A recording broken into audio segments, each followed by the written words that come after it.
Hello दोस्तों, आपका हमारे चैनल में स्वागत है। और आज की इस वीडियो में मैं आपको 8 नंबर का सोल्यूशन दूंगा और फिर इसका जो आगे आप लोगों का मैं करा रहा था इंस्टॉलमेंट का क्वेश्चन सिंपल इंटरेस्ट का, वो आपका जारी रहेगा।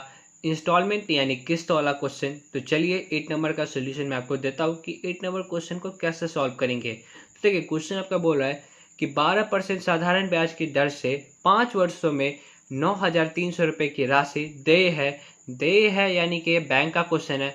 मैंने फर्स्ट पार्ट में आप लोगों को अच्छे से बताया हुआ है कि कैसे पता लगाएंगे कि वो बैंक का क्वेश्चन है या फिर पर्सन वाला क्वेश्चन है, क्योंकि ये पता लगाना बहुत ज़रूरी है। अगर वो बैंक का क्वेश्चन होगा तो आपको किस्त जो है वो कम देना होगा, और वो अगर पर्सन वाला क्वेश्चन है तो फिर वहाँ पे आपको थोड़ा किस्त जो है वो ज़्यादा देना होता है। तो इसलिए आपको ये पता लगाना बहुत ज़रूरी है कि ये बैंक का क्वेश्चन है या फिर पर्सन वाला क्वेश्चन है, ठीक है, या फिर सामान वाला में भी सेम क्वेश्चन होता है। अगर आप कोई आर्टिकल वगैरह खरीदते हैं जैसे एसी, कार या फिर कुछ भी अगर आप खरीदते हैं तो उसमें भी आपको ज़्यादा किस्त देना होता है। तो बोल रहा है 9,300 रुपये राशि देय है, तो वार्षिक किस्त क्या होगी? 1600, 1400, 1500 या फिर 1550, ठीक है। तो देखिए, मैंने आप लोगों को एक सिंपल सा ट्रिक बताया हुआ था, सिंपल सा लॉजिक बताया हुआ था कि हम लोग क्या करेंगे, अपने तरफ से मान लेंगे कि हर एक किस्त आप लोग 100 का दे रहे हैं। तो 5 साल आप लोगों को देना है, तो 5 साल 100 रुपया देंगे। मैं आपको अभी करके दिखाता हूँ, अगर उसमें नहीं समझ में आ रहा कोई बात नहीं है। देखिए, 5 बार आप लोग किस्त देंगे, ठीक है। तो एक सिंपल सा एक लाइन ड्रॉ कर लेंगे, ठीक है। तो 1, 2, 3, 4 और ये 5 मान के चलिए आप हर एक जो किस्त है वो 100 रुपये का दे रहे हैं, ठीक है। आप मान लीजिए ऐसा। तो ये हो गया 100, ये 100 और ये 100, ठीक है। ये यहाँ तक क्लियर है। आप देखिए क्या बोल रहा है, 12% की साधारण ब्याज की दर से आपका रेट कितना है? 12%, ठीक है। यानी 100 रुपये पे कितना आ रहा है ब्याज? 12 रुपये आ रहा है 100 रुपये पे ब्याज, ठीक है। तो आपको मैं बता दूं कि लास्ट वाला जो पैसा होता है, जो आप उसको लास्ट में जब 100 रुपये लास्ट में देते हैं, लास्ट किस्त जो होता है आपका, उस पर आपको कोई भी इंटरेस्ट नहीं मिलता है, क्योंकि जब आप ये वाला पैसा दे देते हैं तो आपका जो लोन है, जो वो अपने पैसा जो उधार लिया है वो चुकता हो जाता है, इसीलिए, ठीक है। तो इस पर आपको कोई भी इंटरेस्ट यानी ब्याज नहीं बनता है। तो किस पे बनेगा? एक ईयर छोड़ करके, मतलब एक जो जिस साल आपने दिया होगा उससे ऊपर का ईयर जितना भी होगा सब पे ब्याज मिलेगा। जैसे अगर मैं इस वाले का बात करूँ, फर्स्ट साल अगर आप लोगों ने दिया होगा तो इस पर कितने साल वो बैंक पैसा रखेगा?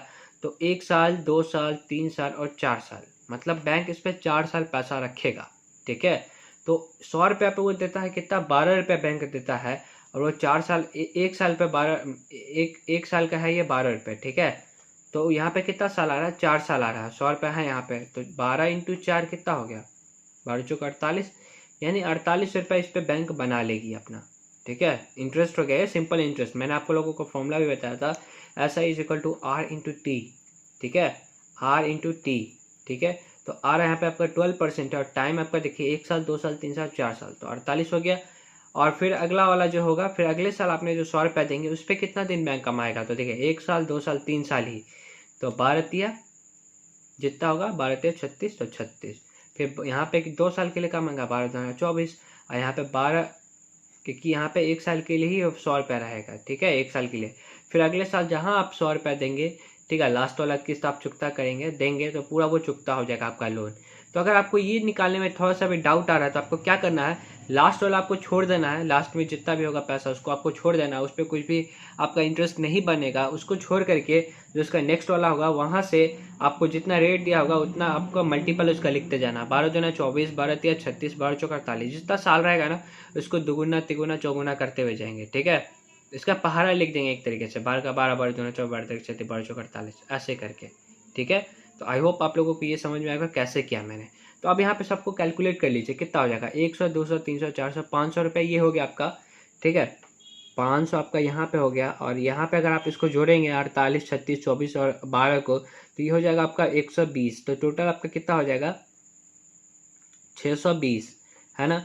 ये आपके अकॉर्डिंग आया है 620, और क्वेश्चन के अकॉर्डिंग कितना है? 9,300 रुपये आप लोगों ने लिया है, तो इसके इक्वल आप क्या रख देंगे? 9,300 रुपये, ठीक है। अब यहाँ से आप एक रेशियो का वैल्यू निकालेंगे, तो एक रेशियो का वैल्यू यहाँ से आ जाएगा 62, 15 बार में ये कट जाएगा आपका पूरा पूरा, आप काट के देख सकते हैं। तो एक रेशियो का वैल्यू कितना आ जाएगा? 15, ठीक है। और आपने कितना माना था? 100 रेशियो माना था एक किस्त को, तो क्या हो जाएगा? 15 गुने 100, यानी 1500 आपका जो है राइट आंसर हो जाएगा। 1500 किस्त आप लोग हर एक किस्त में उसको वापस करेंगे, ठीक है। हर एक किस्त में, क्योंकि हर एक किस्त में आप सेम किस्त दे रहे हैं, इसीलिए तो हर एक साल आप 1500 रुपया देंगे। क्लियर, समझ में आ रहा है? चलिए, ये क्वेश्चन आपका हो गया। अब आगे बढ़ते हैं। आगे देखिए 9 नंबर क्वेश्चन है आपका। 9 नंबर क्वेश्चन आप लोगों को दिख रहा होगा। देखिए, एक मोबाइल को 4400 नगद, देखिए नगद मतलब होता है कि आप अगर 4400 रुपये दे देते हैं तो आपको डायरेक्ट मोबाइल उतना का मिल जाएगा। आपको कुछ भी उसमें लफड़ा नहीं होगा, आपको कुछ भी वहाँ पे मतलब किस्त पे नहीं लेना होगा, EMI पे आपको नहीं लेना होगा, ठीक है। तो यहाँ पे आपको ये ऑप्शन है। और दूसरा ऑप्शन क्या है, या 2000 रुपये की अग्रिम भुगतान, अग्रिम भुगतान बोलते हैं डाउन पेमेंट को, ठीक है। सॉरी, अग्रिम भुगतान को हम लोग क्या बोलते हैं, डाउन पेमेंट के साथ 2400 रुपये के 1 महीने के बाद चुकाया जाना है। किस्त योजना में लगाए गए ब्याज की दर ज्ञात करें। आप देखिए यहाँ पे आपको रेट ही निकालना है कि किस रेट से वो दिया गया था। ये जो आपको पैसा दिया गया वो किस रेट, सॉरी, आपको जो यहाँ पे मोबाइल दिया गया, आपने जो ये पैसा दिया तो आपको कितने, अपने किस्त में, हर एक किस्त में आपने जो दिया तो कितना दिया, 2440 रुपये दिए। 1 महीने के बाद आपने चुकाया जाना है। पहले आपने देखिए 2000 रुपये दिया, फिर अगले महीने आपने दिया 2440 रुपये दिए, ठीक है। तो अगले महीने आपको चुकाया जाना है, ठीक है। आपको चुकाना है, ये देना है। तो किस्त योजना में लगाए गए ब्याज की दर, यहाँ पे आपको रेट फाइंड करना है कि किस रेट से ये आपको दिया गया है, ठीक है। तो चलिए देखते हैं इसको कैसे सॉल्व करना है। मैं भी आपको बताता हूँ इसका सल्यूशन। तो देखिए, इसको आप अगर चाहते तो 4400 रुपये देते तो आपको डायरेक्ट मोबाइल मिल जाता आपके हाथ में। लेकिन आपने क्या किया, डाउन पेमेंट का यूज़ किया। तो आप लोगों ने 2000 रुपये डाउन पेमेंट किया, मतलब उसी टाइम आपने 2000 रुपये दे दिया। फिर अगले महीने आपने 2440 रुपये दिए। तो आपने टोटल कितना रुपया दिया, 4440 रुपया। लेकिन मोबाइल का कीमत कितना था, 4400 ही। मतलब आप लोगों ने कितना एक्स्ट्रा पैसा दिया। तो अगर आप 4440 में से 4400 घटाएंगे तो 40 रुपये एक्स्ट्रा आएगा। तो ये जो एक्स्ट्रा पार्ट है वही तो आपका ब्याज है, वही तो आपका इंटरेस्ट बना, वही तो आप लोगों ने ज़्यादा पैसा देना पड़ा आप लोगों को, है ना। तो ये क्या हो गया, आपका सिंपल इंटरेस्ट, यानी ये आपका ब्याज हो गया। तो ब्याज को मैंने यहाँ पे मान लिया 40, क्योंकि यहाँ पे 40 निकला ही है। और ऐसा ही का फॉर्मूला क्या होता है, PRT अपॉन में 100। तो P था यहाँ पे आपका 2400, क्योंकि आपने अगले महीने कितना दिया था, 2400। आप बोलेंगे सर कि 2400 कैसे आया, तो देखिए 2400 निकालना काफ़ी आसान है। देखिए 4400 का मोबाइल है, देखिए 4400 रुपये का वो मोबाइल था। आपने डाउन पेमेंट कितना किया, बस 2000 रुपया दिया, ठीक है। तो आपको कितना रुपया और देना होगा, देखिए। तो यहाँ से आप मैंने प्रिंसिपल कितना निकाल लिया, 2400 रुपया। लेकिन आप लोगों को अगले महीने कितना देना पड़ा, 2440। ये क्यों हुआ, क्योंकि ये आपने कोई सामान खरीदा तो आप लोगों को ज़्यादा भुगतान करना ही पड़ेगा। अगर ये बैंक से लिया हुआ पैसा होता तो आपको कम देना होता, ठीक है। तो यहाँ पे आपको देना था 2400, लेकिन यहाँ पे 2440 रुपया दिया। क्लियर है।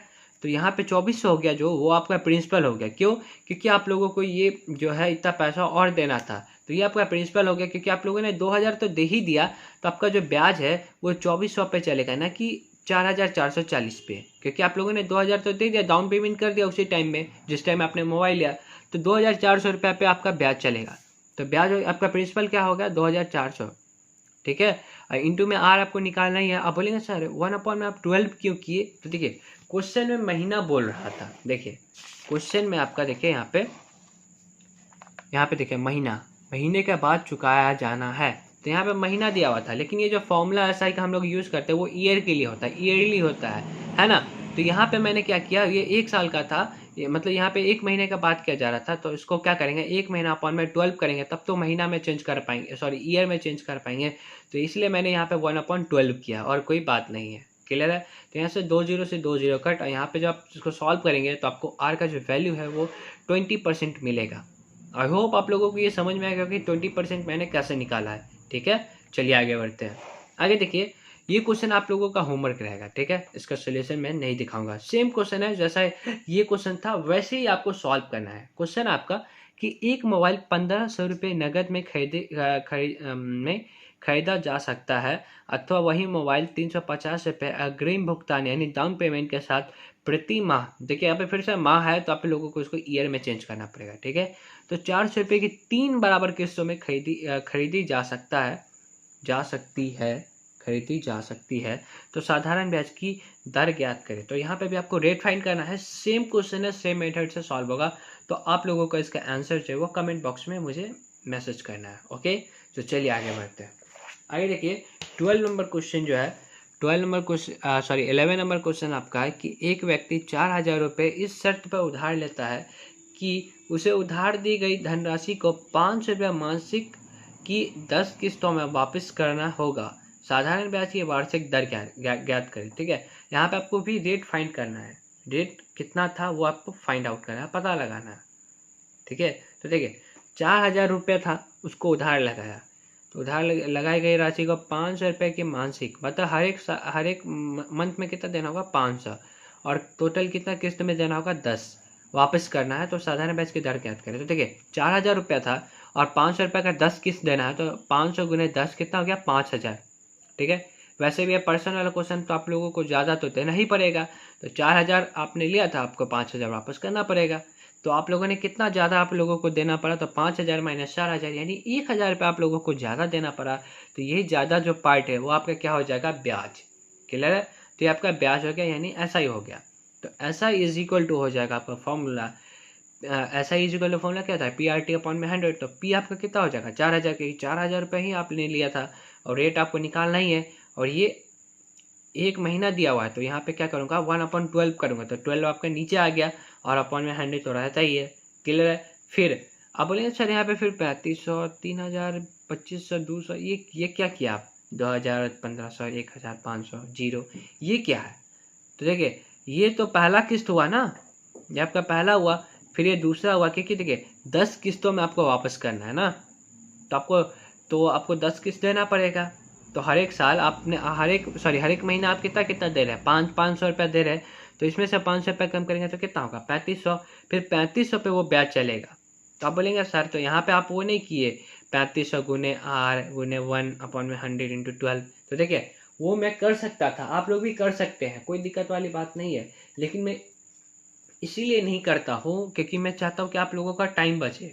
ठीक है, क्योंकि देखिए यहाँ पे अगर आप करें हैं जैसे 4,000, जैसे आप लोगों का मन में आ रहा होगा 4,000 गुने 1/100 इंटू 12 है, और इधर है आपका 1,000, है ना। ये आपका ऐसा ही है। आप बोलेंगे सर यहाँ पे प्लस में जैसे इस पर भी आप ब्याज चलेगा, तो इस पर भी आपको ऐसा करना चाहिए था, है ना, 100/12 ऐसा आपको करना चाहिए था। क्योंकि हर एक महीना में आप हर एक महीना पे आप दे रहे हैं, तो यहाँ पे 1/12 लेना होगा। ईयर में चेंज किया है तो 1/12 हो गया। फिर यहाँ पे भी आपको, और फिर कितना, फिर आपने देखिए अगले महीने आपने 3,500 हो गया। तो फिर अगर आप 500 रुपया देंगे तो कितना पैसा आपका बच जाएगा 3,000। तो 3,000 पे ही आपका ब्याज चलेगा। तो 3,000 गुने R इंटू 1/100 इंटू 12। तो देखिए यहाँ पे आपको कुछ कॉमन दिख रहा है सब में। तो देखिए यहाँ पे आपको कॉमन दिख रहा होगा, ये वाला पार्ट आपका कॉमन है। तो क्यों ना मैं ये पार्ट कॉमन ही ले लूँ, और इस सब को बस मैं यहाँ पे वैल्यू लिखता चलूँ। तो इससे क्या होगा, कैलकुलेशन ईजी हो जाएगा। आप चाहें तो ऐसे ही लिख सकते हैं। तो अगर आप ऐसे लिख के सॉल्व करेंगे ना तो बहुत ज़्यादा टाइम लग जाएगा। ठीक है, तो आई होप आप लोगों को ये समझ में आ गया होगा कि यहाँ पे मैंने शॉर्टकट कैसे किया है। ठीक है, तो अब आपके मन में एक और डाउट आ रहा होगा, सर यहाँ पे 1 2 3 4 5 6 7 8 और ये 9 ही किस्त में सर चुकता हो गया। यहाँ पे तो 10 किस्त है। तो देखिए पहले भी चुकता हो सकता है, ऐसी कोई बात नहीं है। जैसे 500 रुपये आप दे रहे हैं, तो मान के चलिए आपने कुछ ज़्यादा ही ज़्यादा मतलब दे रहे हैं, तो उस पर ब्याज भी तो बन रहा होगा कुछ। तो यहाँ पे अगर आपका बैलेंस पूरा हो गया, जैसे आपने 5,000 चुकता कर ही दिया, तो आपको अब आगे देने का कोई ज़रूरत है ही नहीं। यहाँ पे 500 हो गया, तो अगले साल आप फिर 500 देंगे नहीं ना, क्योंकि 500 तो कम हो रहा है हर एक साल। तो इसमें 500 कम करेंगे तो 0 हो गया। तो इसी टाइम आपका जो लोन है वो चुकता हो जाएगा, जिससे आप लोगों ने लोन लिया है। तो अगर आप इसको सॉल्व करेंगे तो आपको आ जाएगा 1,000 इधर रहेगा ही। इस सब को अगर आप जोड़ेंगे तो आ जाएगा आपका 18,000 R तो रहेगा ही, 1 से मल्टीप्लाई करेंगे कोई फर्क नहीं पड़ेगा। नीचे 1,200, ये 3 0 से 3 0 कट। यहाँ पे आप R का वैल्यू फाइंड आउट करेंगे तो हो जाएगा आपका 200/3। तो इसको आप सॉल्व करेंगे तो हो जाएगा आपका 66 सही 2/3%। तो यही आपका राइट आंसर होगा। इसका रेट कितना हो जाएगा 66 सही 2/3%। क्लियर है, चलिए आगे चलते हैं। तो आज के लिए मैं इतना ही रहने देता हूँ, 11 ही क्वेश्चन तक रहने देता हूँ, क्योंकि 12 नंबर क्वेश्चन पे दूसरा कॉन्सेप्ट है, तो उसको मैं पहले आपको समझाऊंगा, फिर मैं आपको आगे पढ़ाऊंगा। क्योंकि वो कॉन्सेप्ट समझाने में कम से कम 5 मिनट लग जाएगा, 5 या 10 मिनट लग सकता है। तो वीडियो काफ़ी लंबा हो जाएगा, इसलिए मैं नहीं चाह रहा हूँ कि इसी वीडियो में मैं उसको मिक्स करूँ। पहले आप लोगों को मैंने जो होमवर्क दिया है उसको आप लोगों को बनाना है, यानी 10 नंबर क्वेश्चन जो आप लोगों का होमवर्क है उसको बना करके उसको कमेंट बॉक्स में मैसेज करना है। ओके, तो आई होप आप लोग कर लेंगे अच्छे से। तो चलिए, तब तक के लिए अपना ध्यान रखिए। जय हिंद, जय भारत।